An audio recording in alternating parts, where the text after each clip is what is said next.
Un site de 16 hectares à Paris intramuros, 300 000 mètres carrés à construire, 14 000 tonnes de ferraille, 100 000 mètres cubes de béton. À quelques encablures de la Tour Eiffel, c'est l'un des plus grands chantiers d'Europe. Une construction qui a demandé des mesures de sécurité exceptionnelles. Ballard, le nouveau ministère de la Défense. Tous les corps d'armée y seront réunis. C'est le chantier de tous les superlatifs. Ballard, c'est un chantier, oui, hors norme, c'est un chantier qu'on fait qu'une fois dans sa vie. Construit en seulement 3 ans, un temps record pour cette surface. On ne peut pas faire plus rapide que ce qu'on a fait là. C'est un sprint, en fait, sur la durée d'un marathon. Un exploit rendu possible grâce à des centaines de personnes triées sur le volet, surveillées par des militaires et soumis à des contraintes de sécurité maximales. Tous prêts à repousser leurs limites pour relever le défi de construire le bâtiment militaire le plus sécurisé de France. On n'a pas construit un immeuble de bureau classique. On a construit un système qui permet de conduire des opérations militaires. Il faut que ce ministère puisse fonctionner même si un jour on visait le ministère dans le cadre d'une attaque. Un chantier digne d'un film de James Bond. La grande inquiétude du ministère, c'est que durant la phase de construction, on mette en place des pièges qui permettraient éventuellement de récupérer de l'information depuis l'intérieur. Aujourd'hui, une pièce de 2 €, c'est un micro potentiel qui est capable d'émettre et de recevoir pendant des dizaines d'années. Il faut donc tout sécuriser, car Ballard abrite le lieu le plus secret de France, le CPCO, le centre d'où sont conduites toutes les opérations militaires du pays. Un lieu auquel nous avons eu accès pour la première fois en exclusivité. Vous faire des codes, ouvrir des portes d'épaisseur impressionnante. C'est un peu comme si on avait immergé un sous-marin en profondeur. Un chantier si complexe qu'il s'est rapidement transformé en une mission impossible. Personne ne s'attendait à que ça soit si compliqué et que ça soit si lourd à faire. Des bâtiments aux innovations technologiques hors du commun. Il y a certains dispositifs qui sont originaux qu'on ne trouve pas ailleurs. Ça a posé beaucoup de problèmes aux ingénieurs. Comment ouvriers, ingénieurs, architectes, experts en sécurité ont-ils réussi à relever ce challenge hors du commun? Entrez dans Ballard et découvrez les coulisses d'un des plus grands chantiers français et surtout l'un des plus sécurisés.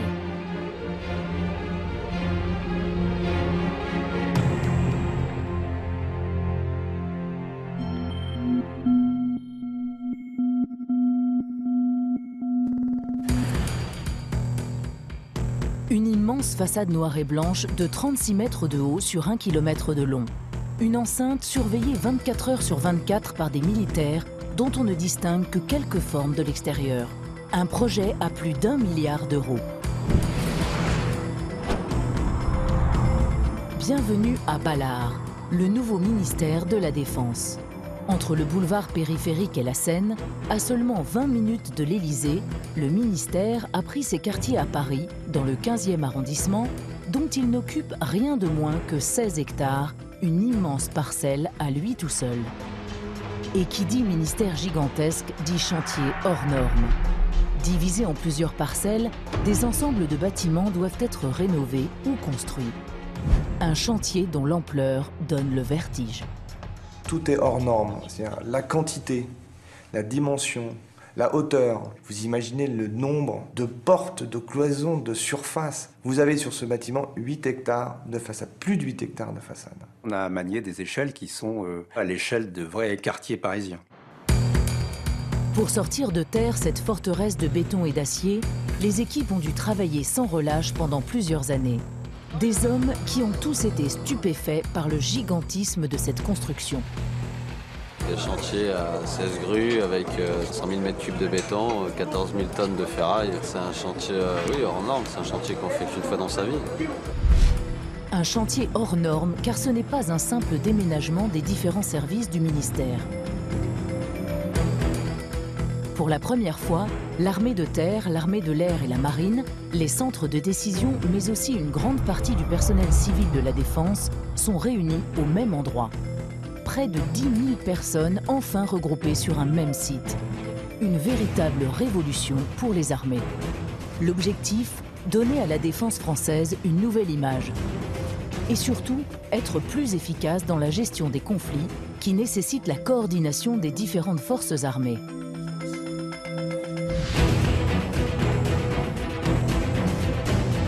Aujourd'hui, toutes les opérations ne se conçoivent pas séparées armée par armée. C'est les trois armées qui travaillent ensemble. Et donc, il est indispensable de mieux coordonner leur commandement. La question centrale, ça a été de regrouper tout le monde dans un même endroit pour pouvoir se parler. Il faut que le chef d'état-major de l'armée de terre puisse pousser la porte du chef d'état-major de l'armée de l'air. Et l'expression de tout ça, c'est ce ministère regroupé dans une seule structure.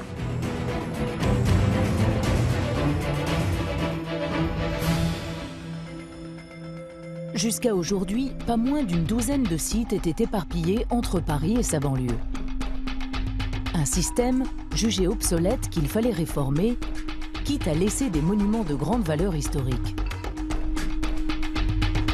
Mais réunir 10 000 personnes sur le même site n'est pas simple. Encore fallait-il trouver le lieu idéal assez grand et assez proche de l'Élysée. Après des mois de recherche dans Paris et la banlieue proche, l'armée finit par choisir ce site incroyablement grand et qui appartient déjà à la Défense. Un immense terrain situé à Paris intramuros. Le projet peut démarrer. Construire un bâtiment qui doit réunir toutes les forces des armées et des centres de décision de la Défense nécessite une sécurité maximale. Alors, avant de se lancer dans ce pari fou, les Français se rendent à l'étranger en 2008 pour visiter plusieurs sites militaires qui ont dû renforcer leur sécurité ces dernières années. Ils sont allés au Pentagone aux États-Unis, ils sont allés au MOD, au Ministère of Defense anglais, ils sont allés faire un petit tour à l'OTAN. L'intérêt de voir des sites militaires, c'est que ça nous a permis de mieux mesurer un certain nombre d'exigences en matière de sécurité qu'on devait prendre en compte. Tirant les enseignements de l'étranger, les équipes du ministère élaborent l'un des projets les plus ambitieux jamais imaginés en France. Le ministère de la Défense doit être une immense forteresse infranchissable. Qui sera capable de réaliser ce projet titanesque? Pour le déterminer, l'État lance en juillet 2009 un concours qui met en concurrence les plus grandes agences architecturales du monde. On voulait un immeuble qui soit à la hauteur d'un ministère de la Défense, à la hauteur de la ville dans laquelle nous sommes. Une émulation qui force les architectes à repousser leurs limites. On mobilise toutes les forces de l'agence pendant à peu près 3 mois. On a fait à peu près, je crois, 40 maquettes. Moi, vous savez, je suis un peu un battant, c'est-à-dire à partir du moment où on me sélectionne, je veux gagner. Nous, on aime bien, hein. Si vous voulez, c'est un challenge, on adore ça. En février 2011, on connaît les résultats du concours. Finalement, ce chantier est tellement grand que 3 équipes différentes vont se répartir les 3 parties à construire. Sur la parcelle centrale, c'est la partie principale du projet où seront construits les bâtiments du nouveau ministère, avec les états-majors des armées et les services décisionnels. Sur la partie est, seront rénovés des bureaux et des bâtiments de l'ancien ministère de l'Air, la tour de la Direction générale de l'armement et une école d'ingénieurs. Enfin, la corne ouest, adossée au ministère, accueillera 90 000 m² de bureaux qui seront loués par l'État pour financer en partie le projet.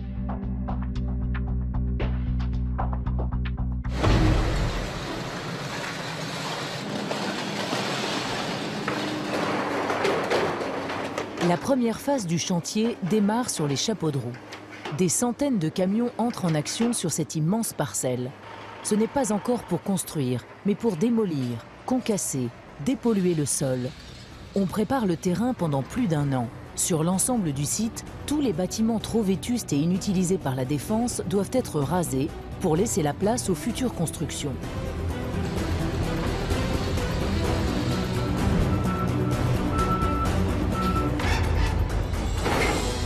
Mais au bout de quelques semaines, le chantier est déjà perturbé. Alors que le site est pratiquement déblayé et prêt pour le gros œuvre, on détecte sur les lieux de la construction un objet de métal suspect. Le chantier est stoppé net. Le premier réflexe du pelleur a été d'appeler les gendarmes qui sont sur site et de leur demander leur avis. Et quand ils sont venus voir, ils ont balisé la zone et ont appelé les démineurs. Un objet de métal suspect sur le site du ministère de la Défense, ce n'est pas quelque chose qui est pris à la légère. À 1,20 m en dessous du sol, c'est en réalité un obus de près de 4 kg datant de la guerre de 1870 qui est découvert par les démineurs. Un objet a priori sans danger, mais qui va poser des problèmes de logistique importants. Nous, tout ce qui nous embête dans ce genre de chantier, c'est tous ces aléas-là. Des fois, ça peut être 3 jours, 4 jours, 5 jours ou une semaine. Ça paraît pas, mais une semaine, c'est énorme. Le problème est finalement résolu, mais le chantier a déjà pris du retard. Le compte à rebours a commencé. Au début de l'année 2012, une fois que les travaux de terrassement sont terminés, le gros œuvre démarre sur la partie centrale avec la mise en place des fondations des nouveaux bâtiments. C'est dans ces grandes constructions que seront regroupés les états-majors des 3 armées et les centres décisionnels du ministère. Un chantier de 5 hectares, 1000 pieux à couler, 145 000 mètres carrés de bâtiments neufs à construire, des centaines d'ouvriers. Pour tenir les délais, architectes et constructeurs accélèrent le processus de construction. C'est forcément le même modèle. On fait nos études et pendant qu'on continue à faire nos études, il y avait déjà les fondations qui étaient en train d'être coulées. On a poussé l'architecte à prendre des décisions très vite, de temps en temps pas forcément exactement celles qu'il avait en tête. Il a fallu reprendre à plusieurs reprises nos dessins pour pouvoir parfois correspondre à des réalités du chantier. Ça fait des couacs, ça fait des tensions, mais voilà, la question elle est de savoir comment on se sort de ces tensions, de ces moments.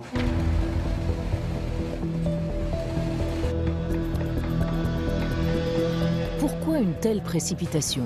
C'est qu'il faut faire très vite. Ce chantier a une particularité, le temps de construction est extrêmement court. À partir du gros œuvre, ils n'ont que 3 ans jour pour jour avant la livraison du chantier. 3 ans pour un projet de cette taille et de cette complexité, c'est extrêmement court. C'est un sprint, en fait, sur la durée d'un marathon.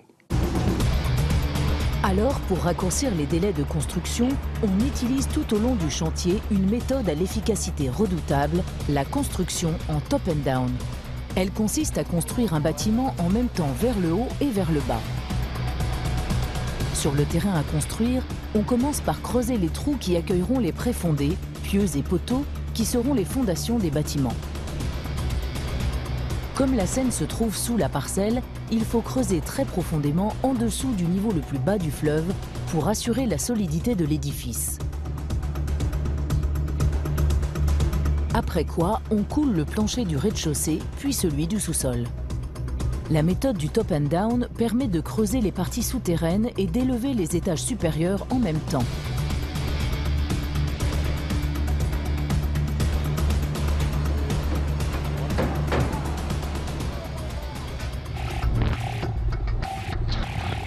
Cette méthode permet de faire travailler différentes équipes à plusieurs endroits du même bâtiment. À ce stade du chantier, les hommes chargés du ferraillage entrent en action. Ils mettent en place les armatures avant bétonnage. Et à Ballard, les murs devant être tous particulièrement renforcés, ils ont un rôle primordial. Rien de moins que 14 000 tonnes de ferraille seront réparties dans les fondations de l'ensemble du ministère. Rapidement, le chantier devient une véritable fourmilière. C'était une vraie ville et avec un sens unique de circulation. Donc s'il y avait un camion qui restait bloqué à un endroit sans être déchargé, et ben, tout ce qui se passait derrière va s'enchaîner. Si on perdait 20 minutes avec un camion, ben, derrière tous les autres ils perdaient 20 minutes.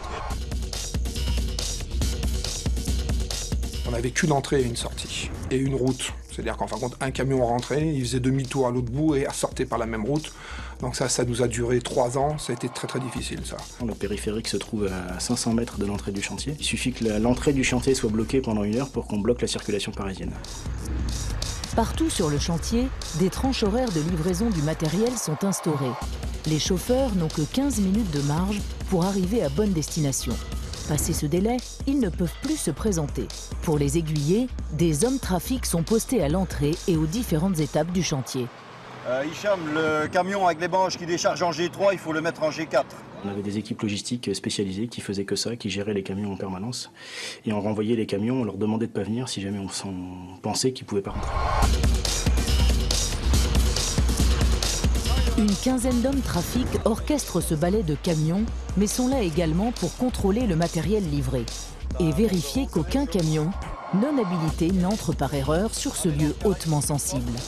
Tu reprends la rue pavée là-bas et tu vas tout au fond de la rue. C'est pas ici. Pendant ce temps-là, sur la partie est, les enjeux du chantier sont tout autres. Ici, moins de coulage de béton, car on doit principalement rénover les bâtiments des armées, notamment cette immense tour de la DGA, la Direction Générale de l'Armement. Un travail de rénovation qui concerne des bâtiments classés comme l'ENSTA, une école d'ingénieurs dont il faut conserver le charme de la façade en verre de l'ALIC et son escalier magistral. Et difficile de prévoir à l'avance les mauvaises surprises que réservent ces bâtiments vétustes. Il y a des contraintes qu'on découvre, puisque les bâtiments, il faut vraiment les avoir mis à nu pour voir les choses. Donc là, on construit, et puis d'un seul coup, il y a quelqu'un qui vient qui dit « bah moi j'ai un tuyau là, puis moi là j'ai une gaine d'ascenseur, et là j'ai ceci ». Sur cette partie, ce qui complique la tâche des hommes sur le terrain, c'est que certains bâtiments de l'armée de l'air sont encore en service. Des nuisances quotidiennes pour près de 4000 personnes qui occupent encore leur bureau pendant les travaux. Il était hors de question d'imaginer des coupures de réseau informatique. Certes, il y en a eu, mais il fallait que ces coupures de réseau soient minimales en termes de gêne. On opte alors pour la méthode de la construction en tiroir. Quand un bâtiment est fini, les employés l'intègrent et libèrent l'ancien qui peut être à son tour rénové. Par exemple, il a fallu détruire des groupes électrogènes qui étaient déjà très conséquents, monstrueux. Il y avait des chaufferies sur le site, il y avait tout ça. Tout ça n'a pu se démolir qu'au fur et à mesure que les bâtiments étaient libérés. Alain Bacalars a été l'un des premiers responsables des chefs de chantier à arriver sur cette parcelle. Et là, t'as combien à remonter à chaque fois? Ils te demandent quoi? Pas beaucoup? Il a vu le site se transformer au fur et à mesure des challenges à relever. Okay. Merci. On est arrivé, on était, je sais pas, une cinquantaine, 70, et puis d'un seul coup, il a fallu être 150 personnes. Donc il a fallu trouver. Après, d'un seul coup, on est passé en quelques mois à 300, 400. Problème, il n'y a pas assez de vestiaires ni de bureaux d'études pour ces nouveaux arrivants. Il faut réagir très vite. En catastrophe, des immeubles entiers dédiés au personnel sont rajoutés. Au début, on avait prévu une base vie pour 500 personnes. C'est ce qui était prévu au début. On s'était dit 500, 600. Et très vite, mais au bout de 2 ou 3 mois, quand on est déjà en études, on s'est dit mais ça marche pas. On est déjà au-dessus de 500. 450 bungalows empilés sur 7 étages. Au total, 9000 mètres carrés où compagnons, directeurs de travaux, ingénieurs travaillent et se croisent dans un rythme incessant. Des centaines d'ouvriers qu'il faut surveiller, contrôler. Car contrairement à un chantier traditionnel, ici, 2 contraintes sont omniprésentes, celle de la sécurité et de la confidentialité. Car ces hommes construisent des bâtiments militaires avec des parties secrètes ou même enterrées. Alors, la première mission du ministère, c'est de sélectionner, trier sur le volet toutes les personnes amenées à travailler sur le chantier. Pour les compagnons, il y a ce qu'on appelle un contrôle élémentaire, c'est-à-dire une enquête de gendarmerie ou de police un peu plus poussée pour savoir quels étaient les antécédents des ouvriers en question. Et s'assurer qu'on ne faisait pas rentrer sur le site des gens qui avaient un historique non souhaité par le ministère de la Défense. Et au final, il y a eu beaucoup de refus d'entrée sur le chantier. On a demandé quelque chose comme 37 000 demandes de badges. Seuls 20 000 ont été autorisés. Au début, on mettait 8 jours pour avoir un badge d'entrée. Quand d'un seul coup, vous avez besoin de 10 compagnons de plus, ça peut arriver parce que bon, le planning était compliqué et tout, l'organisation n'est toujours pas parfaite. Il fallait 8 jours pour avoir 10 personnes. Ça, c'était une grosse contrainte de sûreté. Un écrémage drastique qui ralentit et complique encore plus le chantier. Le ministère, qui craint les actes de malveillance, enquête sur tout le monde, tous les échelons, tous les postes. Dès que je suis arrivé sur Ballard, j'ai signé un avenant à mon contrat de travail par rapport à la confidentialité. Ce qui était à peu près normal compte tenu des informations qu'on allait manipuler durant toutes ces années. Pourquoi tant de confidentialité? La défense prévoit en fait le pire, à savoir que de potentiels espions puissent se trouver au sein même des équipes sur le chantier. La grande inquiétude du ministère, c'est que durant la phase de construction, on mette en place des pièges qui soient activés à la fin de l'opération et qui permettraient éventuellement de récupérer de l'information depuis l'intérieur. Aujourd'hui, une pièce de 2 €, c'est un micro-potentiel qui est capable d'émettre et de recevoir pendant des dizaines d'années. Donc oui, pendant le coulage du béton, n'importe qui peut être amené à glisser une pièce de 2 € à peu près où il veut. Et donc on a été accompagné pendant toute cette phase de travaux pour éviter que dans les ouvrages réalisés ne figurent d'objets plus ou moins litigieux. Et le chantier devient une zone hermétique où tous les jours, tous les effets personnels des compagnons sont contrôlés. On a créé un réseau spécifique informatique sécurisé sur le site. Rien ne pouvait sortir, rien ne peut rentrer. On n'a pas le droit d'utiliser les téléphones classiques sur le chantier. Et un certain nombre de téléphones ont été blacklistés par les services militaires parce qu'ils étaient considérés comme étant trop à risque. Il fallait faire très attention à ce qu'on avait dans son sac. Pas avoir d'ordinateur avec des données dedans, parce que quand on s'est volé l'ordinateur, il y a des données. Donc il y avait des règles très strictes je pense qu'on a bien respectées. Des militaires sont même présents sur le site des travaux. Une situation totalement inédite pour la plupart des hommes sur cette construction. Nous avions donc des équipes qui, sur le chantier, étaient en permanence. Donc une cinquantaine de militaires, oui, étaient à peu près présents en permanence. Les militaires, ils contrôlaient donc déjà dans les camions quand les aciers ils rentraient sur le chantier. Donc ils mettaient un coup de bombe, de fluo, pour savoir que ça avait été contrôlé, parce qu'ils pouvaient avoir des choses dedans, même dans la ferraille. De la même façon, au fur et à mesure qu'on est monté dans les niveaux, il y a des accès qui ont été fermés en fonction des droits d'accès donnés par le ministère aux ouvriers en question. Et même quand ils reçoivent leur habilitation, les compagnons n'ont pas le droit de circuler librement sur le chantier. Ils restent cantonnés sur leur parcelle, dans une zone de travail très délimitée. Ces contraintes sont les mêmes partout, à tous les postes. Même les grutiers, à des dizaines de mètres au-dessus du sol, sont soumis à des règles strictes de circulation. Le fait qu'il y ait plusieurs grues côte à côte, sans les interférences, et on doit faire attention. Si tout ça c'est rouge, je ne peux pas tourner sur ma gauche, parce que justement j'ai une grue qui gêne, ou j'ai des zones interdites aussi sur le chantier, où je ne peux pas passer avec ma grue. Pour des questions de sécurité autant que de confidentialité, le périmètre d'action de ces grues est effectivement géré à distance par des logiciels. Au printemps 2013, dans la partie centrale, on arrive à la dernière partie du gros œuvre. Les premiers étages des nouveaux bâtiments sont sortis de terre. Tandis qu'à l'est, les équipes désossent entièrement les bâtiments pour commencer le gros œuvre de la rénovation.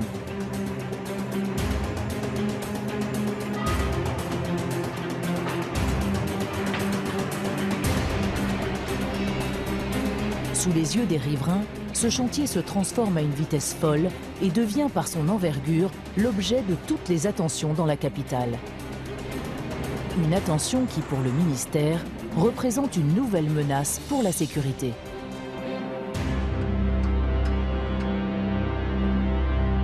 La particularité de ce ministère, c'est qu'il se trouve à Paris.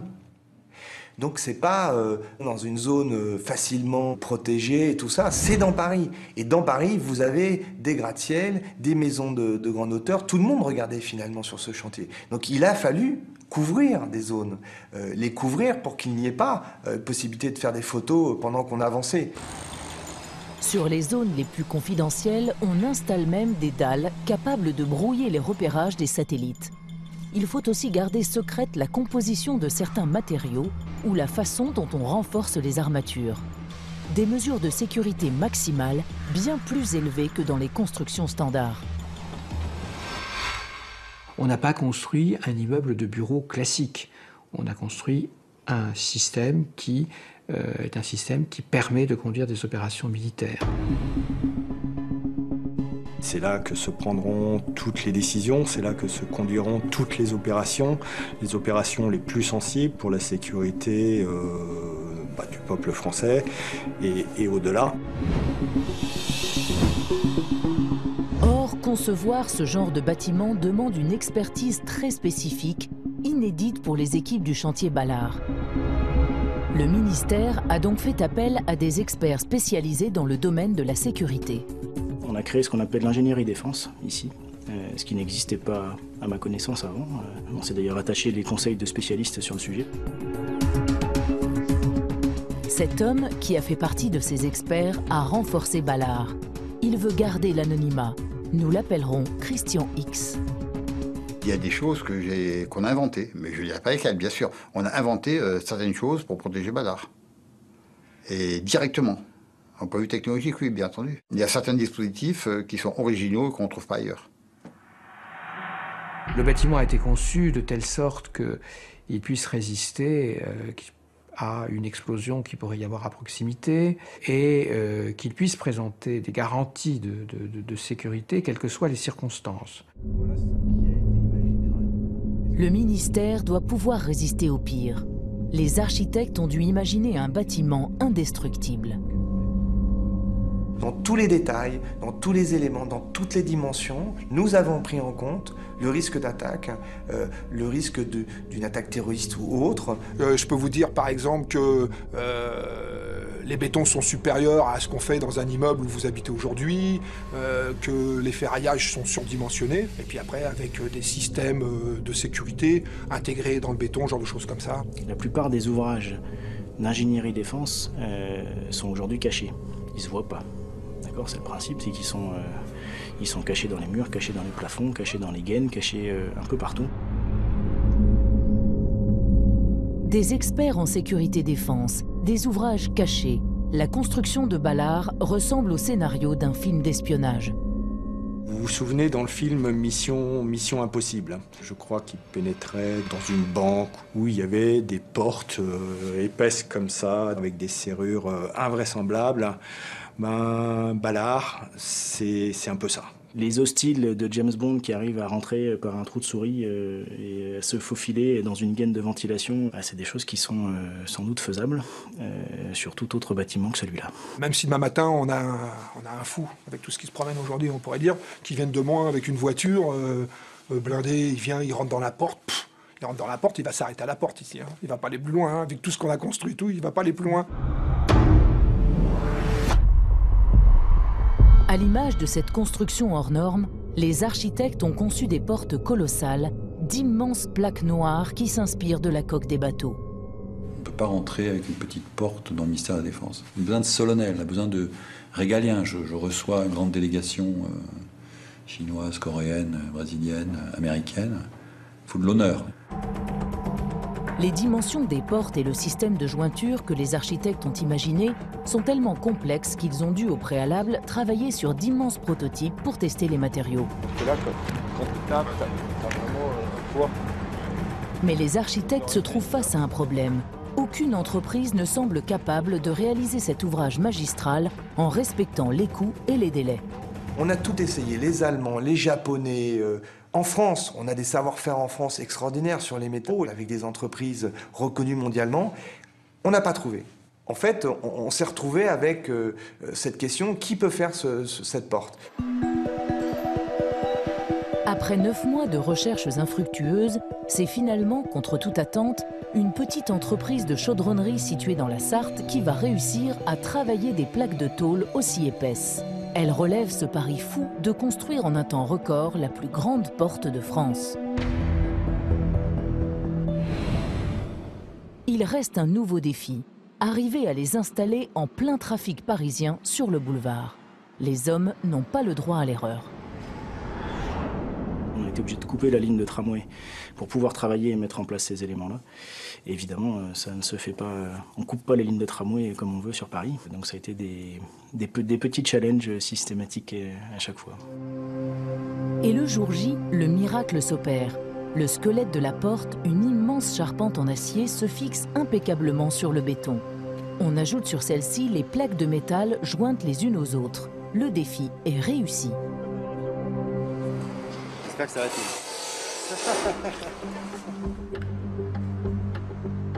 Dans toute sa structure, Ballard est conçu comme une enceinte infranchissable. Mais les mesures de sécurité ne se limitent pas au bâtiment. Il faut aussi protéger les données. En effet, on construit des édifices qui vont recueillir des informations secret défense, des documents militaires. Alors pour cela, on imagine des zones ultra sécurisées, totalement hermétiques au piratage et à l'espionnage. Il y a des zones hautement sécurisées qui nécessitent de pouvoir s'isoler de ce genre de menaces. C'est ce qu'on appelle des cages de Faraday. Ça permet de totalement isoler le monde intérieur du local du monde extérieur. Les cages de Faraday sont des enceintes renforcées en maillage métallique qui empêchent les ondes électriques et électromagnétiques de pénétrer un bâtiment, le rendant totalement étanche aux attaques. À Balard, de nombreux endroits dont la localisation est secrète ont été construits sur ce principe. Et parmi ces lieux protégés de manière exceptionnelle, voici celui qui a demandé le plus de systèmes de sécurisation. Pour la première fois en exclusivité, nous avons pu pénétrer dans l'endroit le plus mystérieux de Balard et le plus secret de France.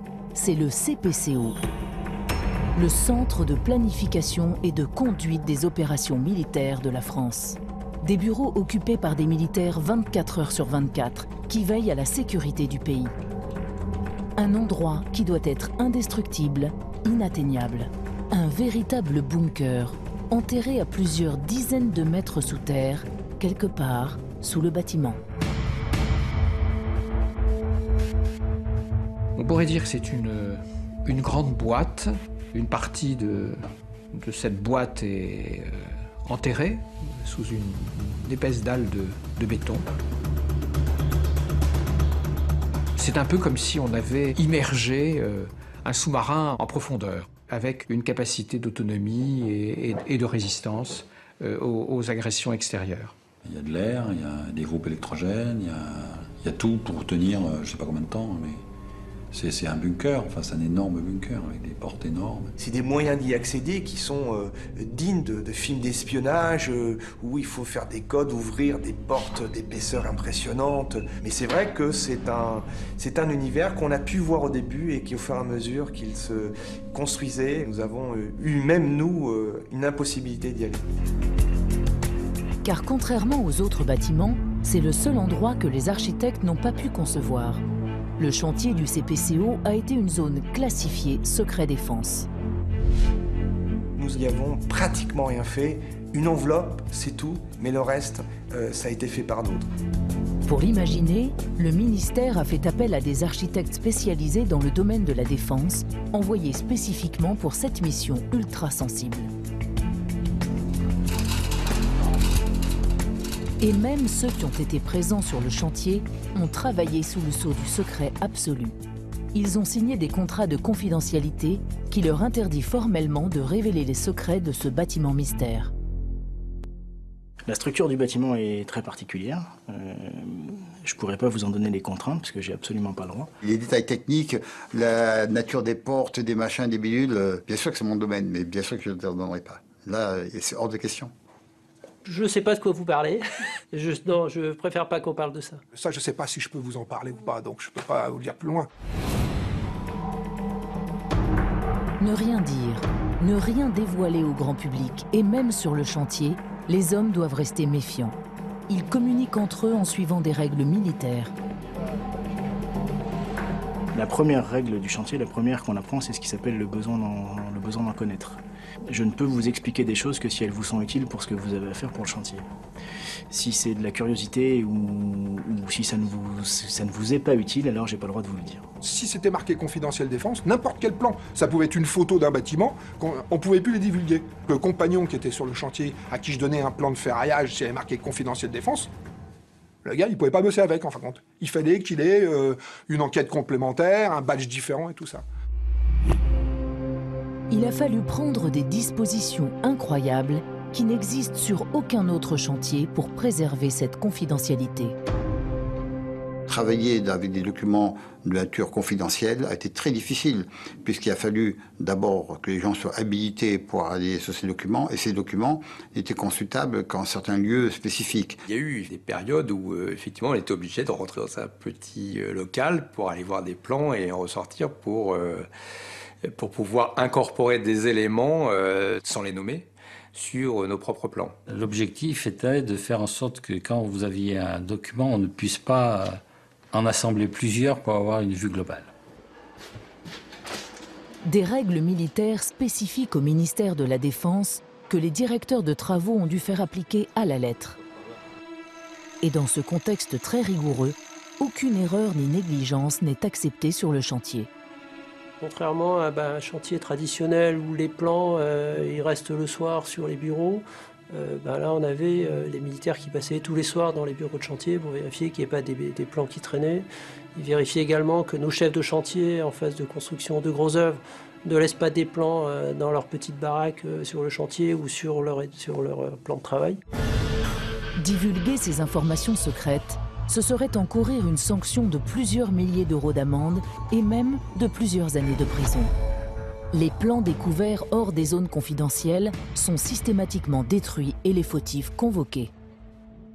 Les gens qui étaient pris en faute passaient une demi-journée, voire une journée à la gendarmerie à expliquer pourquoi ils avaient utilisé ce document-là, est-ce qu'ils en avaient le droit, qu'est-ce qu'ils en avaient fait, à qui ils en avaient parlé. Généralement, ils évitaient de recommencer. Pour certains de nos collègues chez Bouygues ou même certains de nos sous-traitants qui n'ont pas du tout l'habitude de ce genre de choses, ils tombaient des nues. Ils en rigolaient presque jusqu'au moment où ils comprenaient que c'est pas des sujets dont on rigole.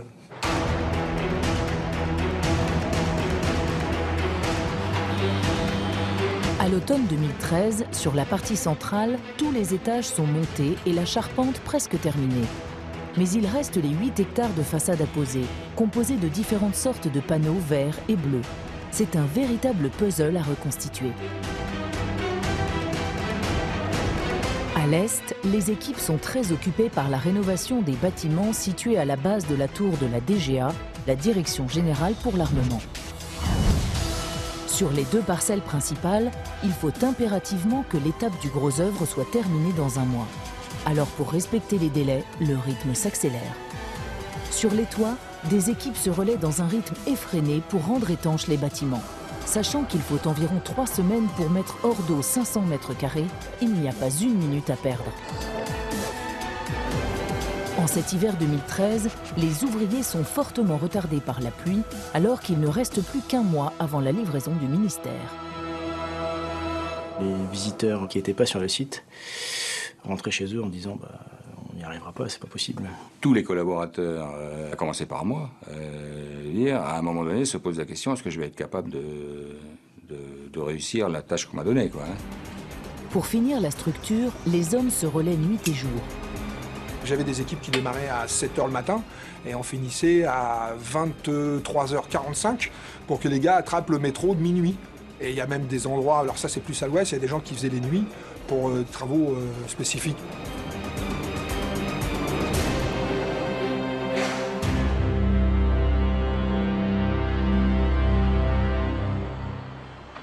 Enfin, en décembre 2013, c'est le soulagement. Le défi du chantier est relevé. Le gros œuvre est enfin terminé. Cela aura mis seulement 2 ans, exactement le timing prévu. Alors après l'effort, le réconfort. En janvier 2014, toutes les personnes qui ont participé aux gros œuvres fêtent cette première étape de chantier. Constructeurs, représentants de l'État, hauts gradés militaires, mais aussi ouvriers, chefs de chantier, ingénieurs, tous sont invités à la cérémonie du drapeau, une tradition dans le milieu de la construction.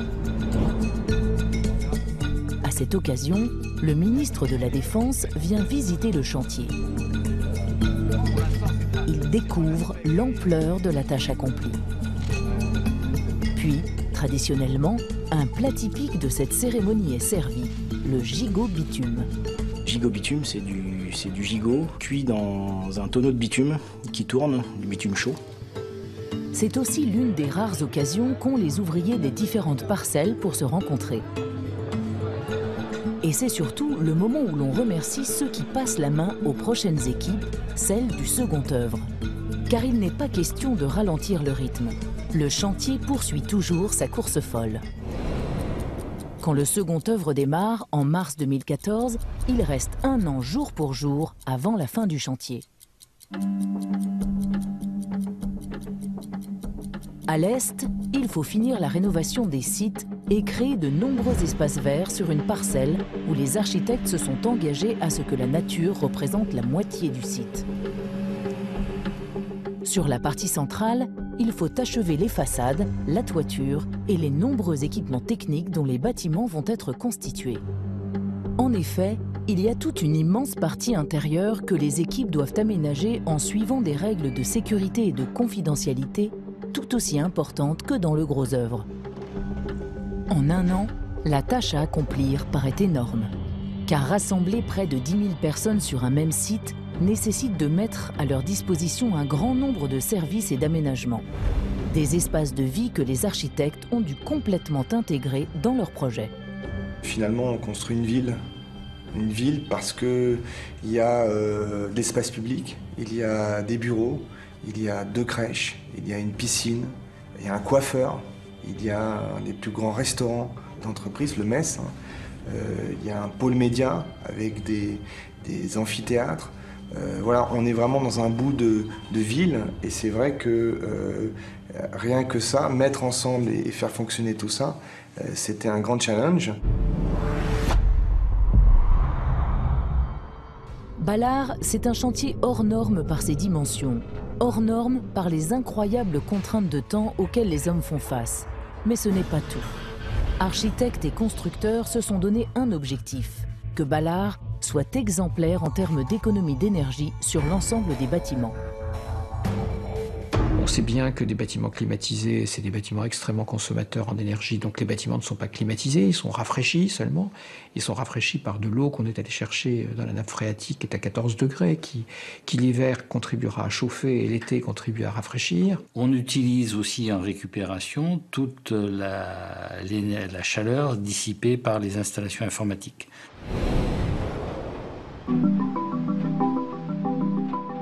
Dans la partie centrale du ministère, cela va beaucoup plus loin. Pour aller au bout de leur idée d'économie d'énergie, les architectes ont voulu totalement bannir la climatisation et le chauffage. Pour cela, ils ont mis en place une innovation écologique inédite sur une construction de cette taille. Un système de ventilation naturelle dissimulé dans ces 3 cheminées qui s'élèvent à 45 mètres au-dessus du sol. De l'extérieur, rien ne permet de soupçonner ces installations techniques. Mais à l'intérieur, c'est un vrai travail d'orfèvre qu'il a fallu mettre en place. En rentrant dans les bureaux, l'air se réchauffe et monte naturellement vers la cheminée. C'est la différence de température qui existe entre le haut de la cheminée et les bureaux qui fait remonter l'air. À cela s'ajoute la force du vent qui aspire l'air vers l'extérieur. Donc là-haut, tout en haut sur ces cheminées, il y a des tuyaux qui arrivent et suivant la direction du vent, on a les clapets qui fonctionnent pour retirer l'air dans le sens du vent. C'est-à-dire si le vent est comme ça, l'air va sortir comme ça. Si le vent est comme ça, l'air va sortir comme ça. Mais sur le chantier, les architectes ont dû faire des concessions pour que le projet puisse se concrétiser. Finalement, c'est un système hybride qui a été choisi. Pas de climatisation ni de chauffage entre 19 et 26 degrés lorsqu'il y a du vent. Sinon, les machines prennent le relais. Ces bâtiments neufs ne consommeront que 40 kW par mètre carré chaque année, encore moins d'énergie que la nouvelle génération de bâtiments basse consommation. Et pour finir, une fois construite, la toiture sera presque entièrement recouverte de panneaux solaires. Une révolution verte en plein Paris. C'est le plus grand toit solaire et de production solaire de Paris. On est à plus de 5000 m² de surface de photovoltaïque, avec une production assez impressionnante. Au total, tous ces efforts écologiques permettront de satisfaire plus de 50% des besoins énergétiques des bâtiments. À partir de l'été 2014, un vrai sprint commence sur toutes les parties du ministère. À cette date, il ne reste plus que 6 mois avant la livraison finale. Le chantier est à la journée près. Les derniers mois ont été très longs, parce qu'en fait, les derniers mois pour nous, ils ont commencé à l'été 2014. À l'été 2014, on savait que la date finale allait arriver, 6 mois après. À l'intérieur des bâtiments, on n'a pas fini l'aménagement des corps d'état techniques, tout ce qui concerne les réseaux électriques, les systèmes d'alarme et de sécurisation. L'une des difficultés du chantier est de coordonner différentes phases de travaux, plus ou moins avancées selon les bâtiments. Faute de temps, des tâches très différentes les unes des autres doivent se faire simultanément.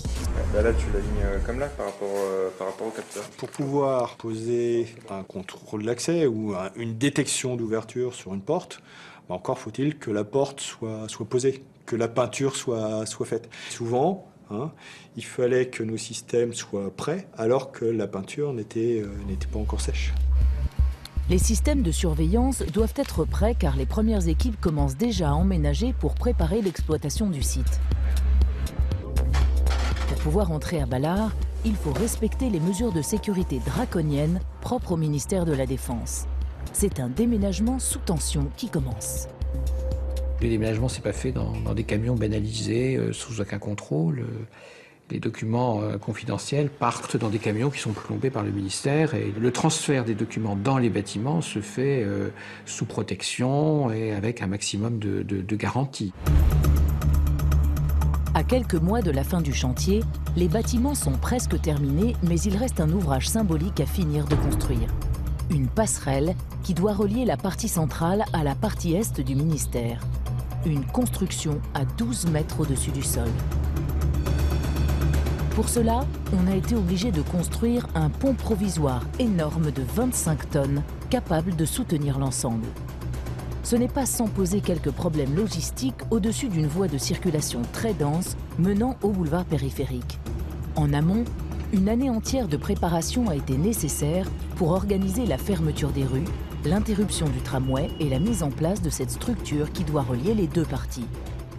On n'a plus le droit de passer par là, Raphaël là. Pendant l'hiver 2014, les dernières semaines sont très éprouvantes pour les équipes. Les ouvriers travaillent nuit et jour sur le chantier pour tenir les délais. Ils donnent les derniers coups de peinture et assemblent le mobilier. Balard vit à un rythme effréné. On était à ce moment-là 1200 compagnons sur site, à courir de très tôt le matin à très tard le soir, voire la nuit, pour essayer de relever les challenges les uns derrière les autres. Même quand j'entrais chez moi, la nuit, je travaillais.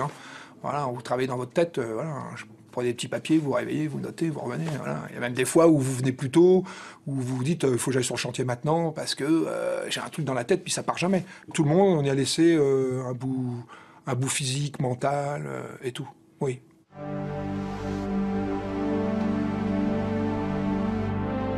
Et puis enfin, arrive le jour tant attendu. C'est la fin du chantier. La construction de Balard est terminée.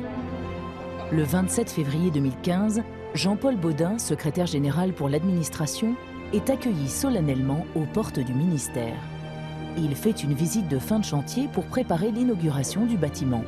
Ça, c'est l'ascenseur des visiteurs du DGA ou l'ascenseur du DGA? Non, c'est les visiteurs du DGA. Pour toutes les personnes présentes, c'est un immense soulagement. La mission est accomplie. Depuis le résultat du grand concours lancé par l'État, il s'est écoulé exactement 6 ans, dont seulement 3 années de construction. La fin du chantier clôt une aventure humaine et technique exceptionnelle qui a permis de sortir de terre un géant d'acier.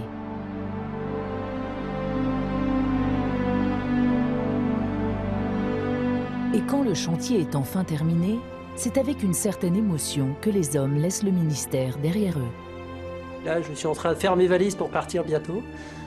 Ça ne saurait tarder, mais avec un grand pincement au cœur, puisque c'était quand même une belle expérience de vivre sur Balard ces 4 ans. Au moment où on fait, nous en tant qu'architectes, on se rend à peine compte. Je pense que c'est dans quelques mois ou dans quelques années qu'on se rendra compte que l'importance de ce projet. Pouvoir dire j'y étais est un élément de fierté, et un élément de satisfaction et de soulagement aussi.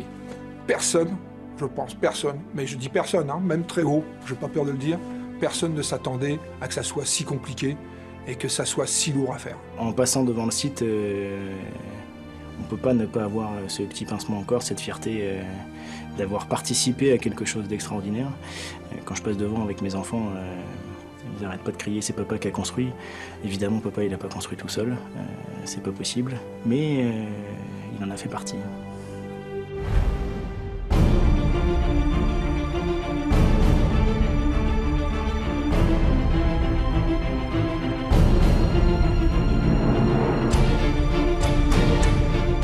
Ballard, un projet unique en France qui marquera l'architecture par ses contraintes et son ambition.